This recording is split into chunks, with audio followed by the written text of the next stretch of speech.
Good morning, fifth graders. It's Mrs. Veshy with this week's Read Aloud. It is another historical fiction book, but this book takes place during the time of the Civil War from like 1860 to 1865. And for those of you who have read Patricia Polacco's books before, most of her characters are based on people she knows, usually people in her family. And this book is also has a connection to her family. I'll warn you, it's a little long and it's a little sad, but there's a lot to be learned from it. And I'm going to see how the timing goes. I think I might break this up into 2 videos.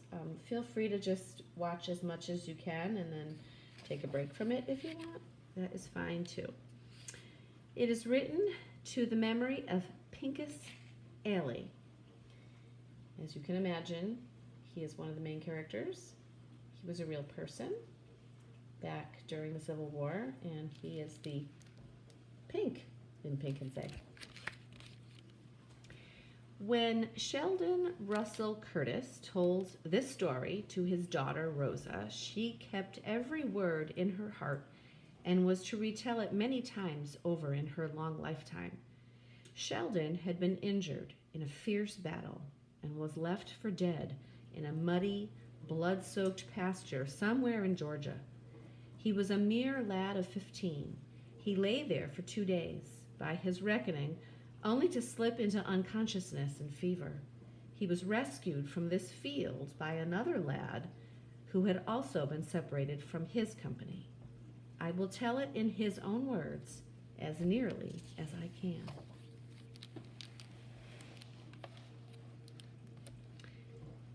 I watched the sun edge toward the center of the sky above me. I was hurt real bad. For almost a year, I'd been in this man's war, the war between the states. Being just a lad, I was wishing I was home.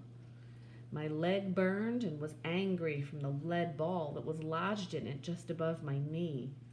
I felt sleepy, and everything would go black, and then I'd wake up again. I wanted to go back to our farm in Ohio, and sometimes when I'd fall into one of them strange sleeps, I'd be there with my ma, tasting baking powder biscuits fresh out of her wood stove. Then I heard a voice.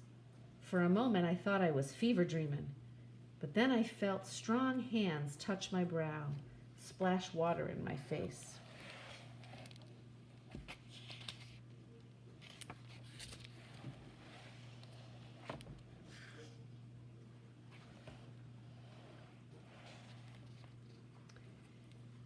Being here, boy, means you gotta be dead, the voice said as he gave me a drink from his kit. Where you hit? 'Cause if it's a belly hit, I gotta leave you here, he said. I had never seen a man like him so close before. His skin was the color of polished mahogany. He was flying Union colors like me. My age, maybe. His voice was soothing, and his help was good. Hitting a leg, I told him. Not bad if it don't go green. Can you put weight on it? He asked as he pulled me to my feet. We gotta keep moving. If we stay in one spot, marauders will find us. They're riding drag and looking for wounded. Next thing I remember, I was collapsing in a heap on the ground and rocking with the pain in my leg. Everything started to go black. Then I remember him pulling me up on his back. I heard him say, Lord have mercy, child. You as bad off as I am. I'll tote you. I can't rightly leave you here. I remember being pulled and carried and stumbling. I remember hard branches snapping back in my face and mouths full of dirt as we hit the ground to keep from being seen. I remember slogging through streams, hauling up small bluffs, and belly crawling through dry fields. I remember these things in half sleep like, but I do remember being carried for a powerful long way.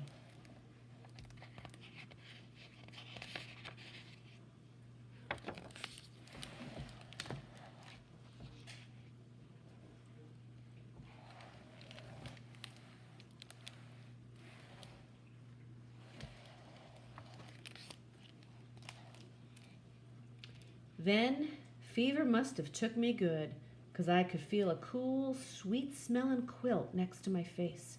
Soft, gentle, warm hands were stroking my head with a cool, wet rag cloth.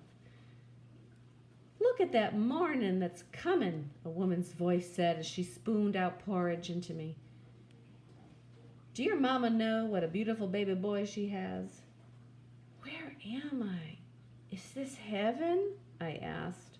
She tossed her head and laughed. "No, child. Pink has brung you home to me. Don't you remember?" "I guess the mahogany child," I thought. "Both you children been on the run for days, and a miracle of God Almighty brung you both here. Yes, indeed, child, a miracle." I remember thinking, could this war have been so close to this lad's home? I couldn't imagine having a war right in his backyard. I looked over and saw him looking out the window light. "Guess you don't remember much," he said. "I'm Pincus Ailey, fought with the 48th Colored. Found you after I got lost from my company." "Oh, my name is Sheldon. Sheldon Curtis," I said weakly. "This is my mother, sweet Momo Bay," he said as she smiled at me.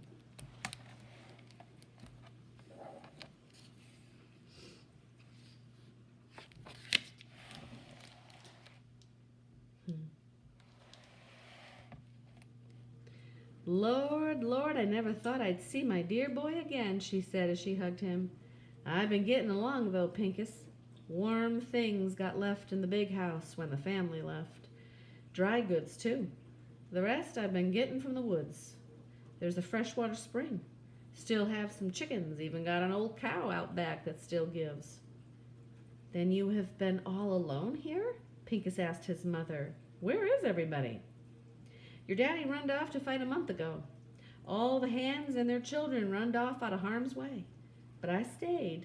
I prayed to the Lord every day. My prayers were surely answered, 'cause he brought my baby back here to stay," she said as her face beamed. "You ain't never going to leave your mama again, are you, child?" she said softly. Pincus looked troubled and didn't answer. "I'm going down to the stream and pound these clothes of yours," she said as she readied to leave us. "If you hear marauders coming, get for the root cellar door. Stay down there till they're gone. That's what I've been doing." "Marauders here?" Pincus said with alarm. "They've seen there's nothing here for them, child, nothing." As soon as she left us, Pincus sank to my bedside. "Sheldon boy," he whispered, "as soon as you heal up, we got to get away from here. We are putting Momo Bay in great danger by being here. If they come and find that she's been holding troopers," and his voice trailed off. "We got to get back to our outfits if we can find them." "You mean back to the war?" I asked. I must have gone pale as he went on to say, "It's the only way, ain't it?" Then he looked at me. "Sheldon, you all right? You look bothered," he said as he eased me back. "You can call me Say," I said. "Everybody in my family calls me Say, not Sheldon. I 'spect you're my family now." "Near enough, Say, near enough," he said as he chucked the blanket under my feet. "You can call me Pink," he said softly as he smiled.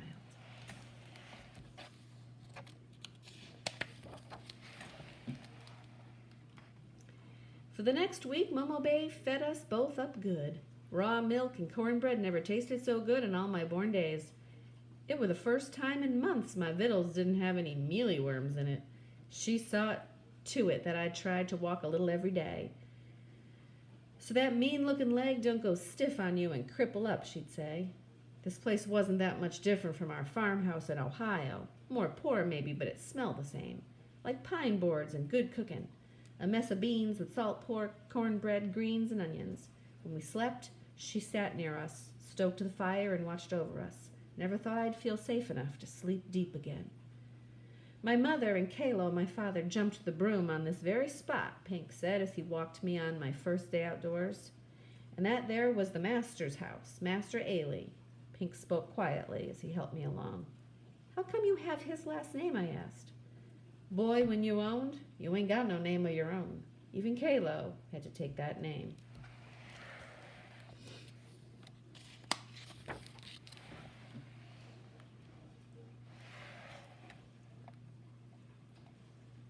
As we rested under the willow tree, Pink asked me about my family back home. Got one brother still at home to help run the place for Pa, I answered. What was your outfit again? Pink asked. He'd asked me before. Ohio, 24th. I carried the staff. Wasn't supposed to carry a gun, but then so many died, even us boys had to carry after so many were slaughtered like hogs. At least you got to carry. In the 48th, we couldn't have guns at first. We fought with sticks and hammers and sledges. Can you imagine not trusting us with our own fight? I couldn't imagine such a thing. Then when they did finally give us muskets, they were from the Mexican-American War. Those muskets jammed and misfired. Then how in God's name can you want to go back? I asked. 'Cause it's my fight, say. Ain't it yours too? If we don't fight, then who will? I had no answer for him, but God forgive me, I didn't want to ever go back to it.